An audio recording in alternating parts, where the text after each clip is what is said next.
Okay, now what we do is paint the black areas of the butterfly. I'm going to make the body and the remaining part of the wings plain black first.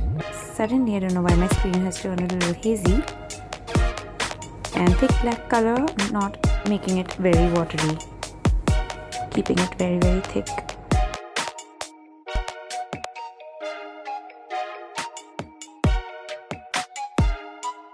Now the in-between lines between the patterns is also black.